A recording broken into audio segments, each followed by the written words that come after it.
Hello student, वापस से आपके लिए लेके आया हूँ एक बहुत ही खूबसूरत सा चैप्टर है जो कि मेरा फेवरेट है। और शायद तक ये चैप्टर समझने के बाद आपका भी फेवरेट हो जाएगा। कैसे? क्योंकि बहुत सारे ऐसे चैप्टर्स होते हैं और बहुत सारे चैप्टर के अंदर ऐसे कैरेक्टर्स होते हैं जो हमें मोरल दे के जाते हैं कि क्या आप इंसान हैं, पर क्या इंसान की तरह जी पा रहे हैं? क्या आपके अंदर मानव की मानवता है? दया, प्यार, करुणा, या फिर कह सकते हैं समझदारी नाम की चीज है कि नहीं? तो आज का जो चैप्टर है वो शायद तक आपको थोड़ा ढंढोल के बताएगा कि क्या है માનવતા। ગુજરાતીમાં આપણે કહીએ છીએ કે ગુજરાતી બધા ગાંડા હોય છે। તો ચાલો આજે આવા જ એક ગુજરાતી ગાંડો શું ખરેખર ગાંડો છે? શું એ ગાંડાની વચ્ચે અથવા ડાયાની વચ્ચે ગાંડો છે કે ગાંડાની વચ્ચે એ ડાયો છે? આ કદાચ શબ્દ તમને ત્યારે સમજવા પડશે જ્યારે હું તમને સમજાવીશ આજનું આ ચેપ્ટર, એટલે કે ચેપ્ટર નંબર 18 સ્ટાન્ડર્ડ 11, નામ છે અણદુ। બહુ જ સરસ મજાના લેખક નામ છે દિલીપ રાણપુરા, અને તે એક સારા એવા નવલકથાકાર, વાર્તાકાર, ચરિત્રકાર। નામ આખું છે દિલીપ નાગજીભાઈ રાણપુરા। જન્મ સૌરાષ્ટ્રની અંદર અમદાવાદની બાજુમાં આવેલું છે ધંધુકા ગામ, તેમનો જન્મ થયો 1950માં। વર્નાક્યુલર ફાઇનલ પરીક્ષા આપી અને તેઓ અલગ અલગ જગ્યા પર એક શિક્ષક તરીકેનું કામ કર્યું। તેમાં એમનું ગામ હતું બજાણા ગામ। બજાણા ગામમાં આચાર્ય રહ્યા। અને મારી એક ફેવરિટ પુસ્તક છે, હું તો કહું છું બધાની ફેવરિટ પુસ્તક બની શકે છે, એ નવલકથા તમે જરૂર વાંચજો। અને એક પ્રસન્ન, એક સુખદ દાંપત્ય જીવન માટે તો આ બેસ્ટ છે। નામ છે મીરાની રહી મહેક।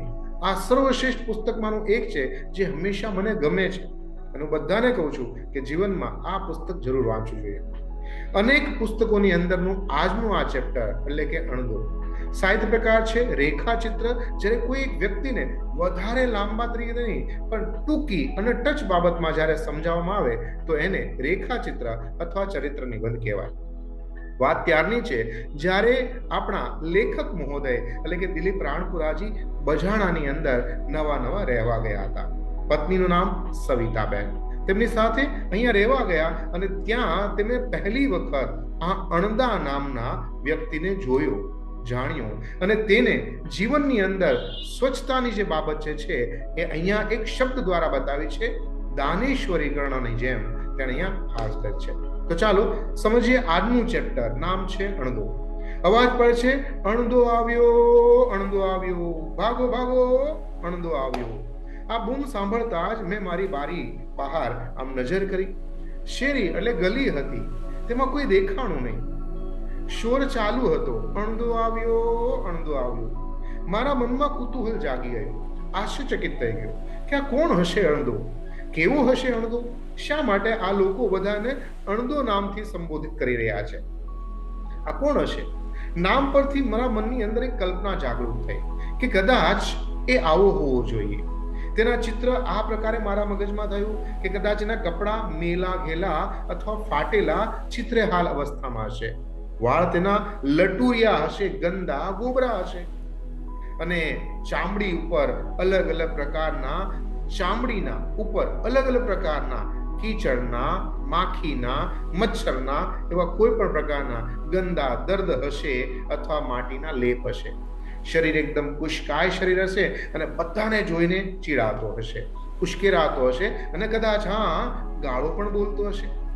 જે હાથમાં આવે એ ઉપાડીને ફેંકી દેતો હશે। એ પછી પથ્થર હોય, છાણ હોય, કે આને આપણે વિષ્ટા કહેવાય એટલે કે છી હોય, એ વિષ્ટા પણ ઉચાડીને ફેંકતો હશે। હવે ગાંડા લોકોની અંદર આપણે આવું એક્સપેક્ટેશન કરીએ એટલે મારા મગજમાં, દિલીપ રાણપુરાજી કહે છે કે મારા મગજમાં પણ અણદા વિશે આવી કલ્પના થઈ ગઈ। આવી કલ્પના કરતા જ મને થોડી સુગ ચડી આવી, મારા મનમાં ઉબાળા આવવા લાગ્યા। મેં ફરી બારી પાછળ નજર કરી, કોઈ દેખાયું નહીં। છોકરાઓ અવાજ વધારે ચાલુ હતો, ચોક્કસ દિશામાં આંગળી ચિંતા હું જોઈ અને સાંભળી રહ્યો। મેં એક છોકરાને દેખાતા પૂછ્યું, અહીંયા આવ જરા, કોણ છે અણદો? ક્યાં છે? મને તો દેખાતો નથી, કોણ છે? એટલે પહેલો બેઠો, સાહેબ જો સામે રહ્યો। એને આંગળી કરી અને એક વ્યક્તિ તરફ મને ઈશારો કરી અને બતાવ્યું કે જો પહેલો બેઠો છે તે અણદો છે। મેં જે કલ્પના કરી હતી તેની સાથે બિલકુલ મેચ નહોતો થતો, એવા દીદાર થતા નહોતા। એના કપડા ફાટેલા તૂટેલા હતા, પણ હા, સ્વચ્છ હતા. હજામત વધેલી હતી, પણ એમાં ધૂળ નહોતી. શરીર પરના મેલના થર તો બિલકુલ પણ નહોતા, ચોખ્ખો સુઘડ. મેં છોકરાને પૂછ્યું, એ શું કરે છે અને જાતનો કેવો છે, ક્યાંનો છે? એટલે એને કીધું, અહીંનો જ છે, ગાંડો છે, અને અત્યારે બસ આ બધાનો કચરો ભેગો કરે છે. તું કચરો ભેગો કરે છે? શા માટે ભાઈ?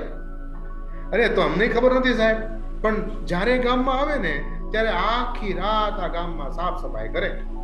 આ બજાર છે, શેરી છે, મોહલ્લા છે, બધાને આમ ઝાડુથી વાળી નાખે.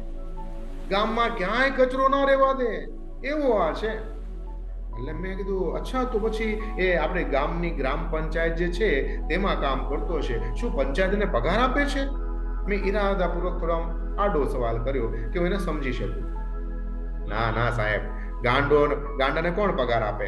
એ તો એના મનમાં, એના ધૂનમાં જે આવે એમ કરે. બસ સફાઈ કરવાનું મન આવે તો કરવાનું ચાલુ કરી દે. એને કોઈ આપે ખરું? ના ના, અને આપે તો આ પાછો લે પણ એવો નથી. હે? તો પછી એના કોઈ સગા સંબંધી હશે, એને બોલાવી એને ખવડાવતા પીવડાવતા છે ને? અરે ના ના, એ કોઈના ઘરે જાય નહીં. ભૂખ લાગે તો આમ ભીખ માગી લે, પણ જાય નહીં કોઈના ઘરે. યાર, આ તો વિચિત્ર છે. મને નવાઈ લાગી, મને અણદામાં રસ પડ્યો. એને વિશે જાણવાની મારી અંદર ઉત્સુકતા વધવા લાગી. પેલો છોકરો હજુ બોલતો હતો કે ગાંડો છે, પણ હા સાહેબ, એક વસ્તુ છે. હા, મેં કીધું શું? એ મુરલી બહુ સરસ વગાડે. એક વખત સાંભળો ને તો તમે ગાંડા થઈ જશો, એવી જોરદારીની મોરલી હોય, બસ મજા જ આવે, સાંભળવાની બહુ મજા આવે. હવે તો મને આ અણદા એ વધારે બેચેન કરી મૂક્યો કે ભાઈ આ શું છે. એક દિવસ અણદો મારા ઘરને આંગણે આવીને ઉભો રહી ગયો. હાથમાં ઝાડુ મારવાનો સાવરણો સાંભળ્યો છે? ઘરમાં ઓલી પાતળી હોય ને એને સાવરણી કહેવાય, એટલે જાડો હોય ને એને સાવરણો કહેવાય. સાવરણો સાથે આવીને ઉભો રહ્યો. મેં આમ જાણતો હતો, મેં એને જોયેલો હતો, પણ તે છતાં મેં થોડો આમ ડોળ કર્યો, નાટક કર્યો. મેં અજાણ્યા હોવાનો ડોળ કર્યો. કોણ છે ભાઈ તું? શું કામ છે તારે? એટલે એને વ્યવસ્થિત જવાબ આપ્યો મને. મારું નામ અડદો. કઈ સાફ કરવાનું હોય તો મને કહી દો, હું સાફ કરી નાખું. આ તમારું આંગણું છે, આ ઘર છે, બોલ, સાફ કરી આપું. અચ્છા, તું આ સિવાય કોઈ બીજો ધંધો કરે છે? ના. ભીખ માંગે છે? હા. મુરલી વગાડે છે? હા હા. સંભળાવ ને. અરે મુરલી સાંભળવાનું બહુ મન થયું છે. અને કે સાહેબ, અત્યારે તો મારી પાસે નથી. અચ્છા, ક્યાં મૂકી દીધી છે? તો હા, આ ગામની બહાર પેલો પંખીઓનું હોય ને, ચબૂતરો, પંખી બેસે, હા, એ ચબૂતરામાં મૂકી છે. કેમ ભાઈ, ત્યાં કેમ મૂકી છે? અરે સાહેબ, શું કરું, આ છોકરા મને બહુ હેરાન કરે. કોક દી મારા આ રાંકની, આ ગરીબની આ સાધના મુરલી તોડી નાખે તો પછી મારે બીજી ક્યાંથી લાવી? એ મોટા માણસો મને પરાણે કે, હે અણદા, વગાડ વગાડ વગાડ. એટલે પછી મારે વગાડવું પડે. આ છોકરાઓ તોડી નાખે તો પછી મારે બીજી ક્યાં લેવા જાવે? જો ડાયો હોવા છતાં પણ એકદમ સરળ ભાષામાં તે પોતાની વ્યથા મારી સામે રજૂ કરી શકતો હતો. તો વગાડતો હો ને તો ભાઈ જો, એમાંથી તને 2 પૈસા મળે, હે, તારે આ ભીખ ના માંગવી પડે, સાફ સફાઈ ન કરવી પડે. મારે શું કરવા પૈસા? બોલો, કોઈ લોભ લાલચ નહીં. ભીખ માંગવા કરતા મૂલી વગાડ ને, એમાં પૈસા મેળવીને ખાતો હોય તો કેવું સારું. એટલે હું એક શિક્ષકની જાતિ અને શિક્ષક ઉપરથી આચાર્ય, એટલે મને થયું માને સારા સલાહ સૂચન આપવા પડે. એટલે મેં કીધું, બેટા આવું ન કરાય, ભીખ ન મગાય, આ મુરલી વગાડે, 2 ચલાકો ખુશ થાય, તને પૈસા આપે, તારી રોજી રોટી ભરાય, અને એમાંથી તું કંઈક લઈને ખા તો કેવું સારું લાગે. અણધો કશું બોલ્યો ને, એને સમજણ પડી પણ એ સ્વીકાર ન કર્યો. બોલ્યા વગર હું કઈ કહું એ પેલા જતો રહ્યો. ઠંડીથી એને આમ કાયા શરીર ધ્રુજતું હતું, એટલે મને થોડી દયા આવી. એકાએક મેં વિચાર કર્યો ને મારી ધર્મપત્નીને કીધું, એ સવિતા, સાંભળો છો? આ પેલું શર્ટ છે ને મારું જૂનું, તો ક્યાં એ આપણે આ અણદાને આપી દીધું હોય તો કેમ રહે? સવિતાબેને તરત સ્વીકાર કર્યો, હા હા, એમાં શું થયું, આપી દો ને, બિચારો ટાઢનો પહેરશે. એટલે મને દયા આવી, એટલે મેં તરત જ તે અણદાને બોલા, અહીંયા આવ, હાલે આ શર્ટ લેતો જા. અણદાને બોલાવી, છોકરાને મોકલ્યો, શર્ટ આપ્યું, અને મેં કીધું, જો ખબરદાર, આ પહેરજે, પાડી નહીં નાખતો. સારું સાહેબ. અને પછી સહજ ભાવે આવ્યો તો એમ શર્ટ લઈ અને જતો રહ્યો. બીજા અઠવાડિયે મેં વળી પાછો અણદાને જોયું. પણ મેં જોયું કે એને પેલું આ શર્ટ ખમીસ નહોતું પહેરેલું. મેં પૂછ્યું, અરે અણદા અહીંયા આવો, આ પેલું શર્ટ મેં આપી તું ક્યાં ગયું, હે શું કર્યું એનું? તે અણદો કઈ બોલ્યો નહીં. એટલે મને થયું કે કદાચ ગાંડો છે, એના વેચવામાં મજા આવતી હશે. એટલે મેં કીધું, શું કર્યું? હે વેચી માર્યો કે શું? બોલ બોલ. હવે એ કાંઈ કહે, એ કાંઈ બોલે એવું કઈ મને લાગતું નહોતું. એને વેચ્યું નહોતું. પણ એ સમયે મારા બાજુમાં એક તલાટી ભાઈ રહે. તલાટી ગામની અંદર છે ને જમીન માપણીનું, જમીનના લેવાની દેવાની, આ બધી વહેંચણીનું કામ કરે. એ ગામના એક સરકારી ઓફિસરને તલાટી કહેવાય. અને અમારા ગામમાં એ તલાટીનું નામ હતું ગોપાલદાસજી. એ અમારી બાજુમાં રહેતા હતા. એટલે હું આ પ્રશ્નોત્તર કરી રહ્યો હતો તો તલાટીજી વચ્ચે પડ્યા. એને કીધું, ના ના વેચ્યું નહીં હોય. એ જ કહી ગયો, એ શર્ટ વેચે જ નહીં ક્યારે. મેં કીધું, વેચી નથી નાખ્યું તો કેમ પહેરતો નથી? મેં આપ્યું હતું ને ગયા અઠવાડિયે. એટલે વેચી શું નાખે, કોકને આપી દીધું હશે આણે. તલાટી મહારાજે કહ્યું, કેમ? અરે આ તો દાનેશ્વરી કરણોનો અવતાર છે, તમે શું માનો છો એને? એટલે મેં કીધું, મને સમજાણું નહીં, તમે શું કહેવા માંગો છો? એટલે એને મને તલાટી મહારાજે એટલે કે ગોપાલદાસ એમને કહ્યું, જો ગયા અઠવાડિયે મેં એને ધૂસો, પેલું બ્લેન્કેટ આવે ને શિયાળાની અંદર આપણે આમ ઓઢીએ, તેને ધૂસો કહેવાય. એ ધૂસો મેં એને આપેલો. 10-12 દિવસ નીકળ્યા એટલે એની પાસે એ ધૂસો નહોતો. એટલે પછી મને ગુસ્સો આવે. એટલે મેં જેને પૂછ્યું, ક્યાં ગયો અણદા, પેલો ધૂસો ક્યાં ગયો? વળી પાછો કઈ બોલ્યો નહીં, આજની જેમ જ. એટલે મને થોડો શક આવ્યો કે આ ભાઈ કરે છે શું? નક્કી આને વેચી નાખ્યો હશે. તમને જેમ લાગ્યું ને મને પણ લાગ્યું. એટલે હું સવારે જોયું કે નિશાળ હતી ને તમારી, એ નિશાળની બહારની સાઈડમાં 3 છોકરાઓ એ મેં જે ધૂસો આપેલો હતો ને એ ઓઢીને શાંતિથી સૂતા હતા. એટલે પછી મને ખબર પડી કે આની માટે તો હું પછી પહેલા તમે, હું પછી પહેલા તમારી સફાઈ, હું પછી પહેલા તમારું મનોરંજન. આમ વાંસળી વગાડી તમને મનોરંજન આપે, હું ભલે ગંદો થાવ તમને સ્વચ્છતા આપે, હું ભલે ઠંડથી મરી જાઉં પણ પહેલા તમારે આ માનવતા માટે જાગતું ઉતારણ. અને આપણે આને ગાંડો કહીએ છીએ. આ અણદાને જોઈને મને ખરેખર આશ્ચર્યચકિત થઈ ગયો. હવે અણદા પ્રત્યે મને માન જાગૃત થયું. અણદાએ આપ્યું એ મારું શર્ટ પણ જરૂર એને કોઈને પહેરાવી દીધું હશે, આપી દીધું હશે, દાન કર્યું હશે, એવો મને પૂરેપૂરો વિશ્વાસ આવ્યો. હું અણદા સામે જોઉં ત્યાં તો એ ત્યાંથી ચાલ્યો ગયો. હવે આ બાબતને લગભગ 15 દિવસ નીકળી ગયા. ધંધુકાની બાજુમાં એક બીજું શહેર છે, નામ છે રાણપુર. એટલે રાણપુરની અંદર અણદો ભીખ માંગે. એટલે એક દિવસ હું રાણપુરમાંથી આમ પસાર થતો હતો અને ત્યાં અણદા ભાઈ આમ ભીખ માંગે. આમ બગલની અંદર કાપડની જોડી અને એમાં રોટલા હતા ભરેલા. નહીં આમ લાંબી આવે, પેલા આપણે સ્વયંસેવકો હોય, નેતા લોકો હોય, અથવા ખાસ કરી રિપોર્ટર લોકો હોય ને, આમ લાંબી રામ રાખે એ જોડીની અંદર રાખેલા. એમાં અણદો રોટલા ભરે. એટલે મેં પૂછ્યું, અણદા આટલા બધા રોટલા તું શું કરીશ? હે આટલા બધા થોડા રોટલા ખાવાના છે, આ કેમ ભેગા કરે તું? નાક નાનો બગાડ કરે છો. શિક્ષકની જાતિ તો થોડીક તો યાર કેવું પડે ને. તમે તો આવું ના કરાય, તારે ખાવું નહીં ને આવી રીતે અનાજ લઈને ફરે છો તું. તારે પેટ ભરવાનું હોય એટલું માંગ, એટલું લે, ખાલી ખોટું આવું ના કરાય. તો કઈ બોલે નહીં. એટલે મને થયું કે આની પાસે આનું કઈ લોજિક હશે, એમનું તો કરે નહીં. આપણે ગાંડા છીએ, મને તો એવું લાગ્યું. પણ આપણે એને ગાંડા કરીએ છીએ એટલે આપણી દ્રષ્ટિમાં વિચિત્રતા જોવા મળે કે આમ હોય ને તેમ હોય. એટલે એ કઈ બોલ્યો નહીં, ત્યાંથી જતો રહે, તને કઈ ખબર ના પડે એમ સમજતો હશે કદાચ. મેં આખા દિવસ રાણપુરમાં મારું કામ બતાવ્યું અને સાંજ થઈ એટલે વળી પાછો રાણપુરના સ્ટેશનમાં આવ્યો. જોયું તો અણદા ભાઈ જે પેલા રોટલા ભેગા કરતા હતા થેલીમાં ભરી ભરીને, એ સ્ટેશન પર બેઠેલો. ત્યાં 25 થી 30 જેટલા ભિખારીઓના મસ્ત ટોળું બનાવ્યું અને બધાને રોટલા વેચે, જોડીમાંથી કાઢી કાઢી બધાને રોટલા ખાવા આપે. અને બધા ખાતા હોય ત્યારે ઓટલાની ઉપર બેસી અને અણદાવે પોતાના જોડીમાંથી પેલી મુરલી કાઢે અને વગાડે. બધા રોટલા ખાય અને આ મુરલીનો આનંદ લે. આવી મજા તો કદાચ 5 સ્ટાર હોટલ રેસ્ટોરન્ટમાં પણ નહીં આવતી હોય એવી મીઠાશ કદાચ મેં મારી નજરે જોઈ છે, એમ આપણા દિલીપ રાણપુરાજી કહે છે. હવે આ જ બાબતે આપણે વિચાર કરો, કઈ રીતે આપણે અણદાને ગાંડો કરવો. અણદો મને હવે સમજવો મુશ્કેલ થતો હતો.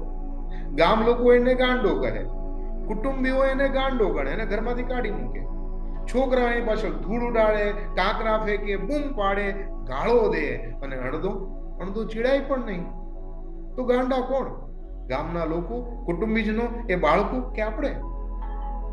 એ ગામમાં જતો એ ગામની સફાઈ કરે અને એ પણ દિલપૂર્વક કરે, પણ આ બદલામાં કશું માગે નહીં.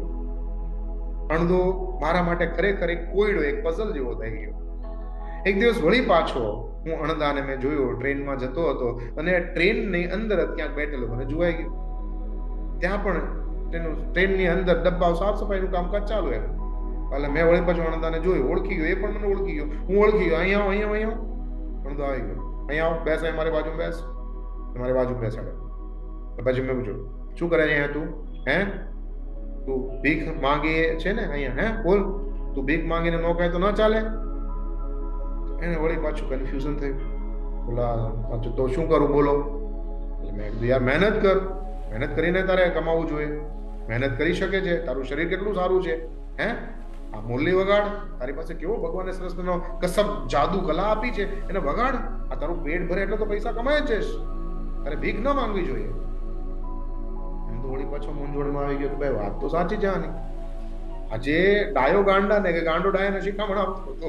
સમજો નથી પડી કોણ ગાંડો કોણ ડાયો.